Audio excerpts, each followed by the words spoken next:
Hello everyone, welcome to my another mini blog. তো আজকের ওয়েদারটা তো খুবই ভালো ছিল।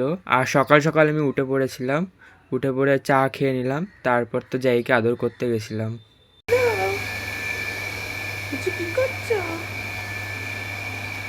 ওকে ওর কাজ সকাল সকাল আদর করা, ঘুম থেকে উঠি সকাল সকাল আদর করা, তাই তো পুচু। দেখেছো, ফোঁস করে বললো হ্যাঁ।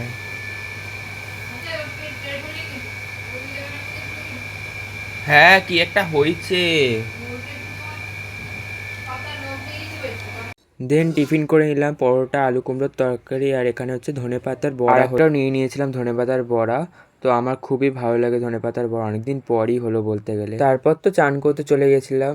এখন তো চান টান করার পর আমি একটু এডিটিংয়ে বসেছি, কিছু কাজ করছিলাম আর একটু এডিটিংয়ের ভিডিও দেখছিলাম। দেন লাঞ্চ করতে চলে গেছিলাম। লাঞ্চে ছিল হচ্ছে মাংস, ভাত, ভাজা মাছ, লাল শাক, আর ওই বড়া ছিল। আর লাল শাকটা তো অনেকটা দিয়ে দিয়েছিল মা, তো অর্ধেকটা খেয়েছি, অর্ধেকটা রেখে দিয়েছিলাম, অতটা খেতে পারবো না। খাওয়া দাওয়ার পরে তারপর একটু শুয়ে নিয়েছিলাম। দেন পেয়ারা খেলাম। তো ভাবলাম যে একটু বিকালবেলা করে বেরোই। তো আমাদের সামনেই গঙ্গার ঘাট আছে, তো ওখানেই গেছিলাম আমি। আবার চান করলাম সেকেন্ডবার, কারণ কি প্রায় এখন প্রায় গরম পড়ে গেছে। তো ওই জন্য আবার সেকেন্ডবার চান করলাম। এখন বাজে হচ্ছে 5টা বাজে। তো বিশাল গরম লাগছিল, আর একটু হালকা হালকা হাওয়াও দিচ্ছিল, এখন আবার হাওয়া দিতে স্টার্ট করেছে।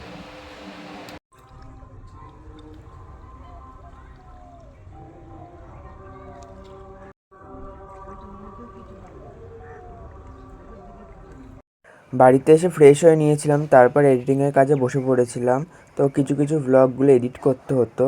তো আর আমার একটা মানে ছোটোবেলাকার সন্দীপনের, মানে আমার ছোটোবেলাকার স্কুলের একটা বই পেয়েছি, সেখানে আমাদের সবার ফটো আছে। আর এই ফটোগুলো দেখলে পরে মানে ছোটোবেলাকার কথা মনে পড়ে যায়। তো আজকের ব্লগটা যদি ভালো লাগে তাহলে লাইক, কমেন্ট অ্যান্ড সাবস্ক্রাইব করে দাও প্লিজ। Tata, next blog.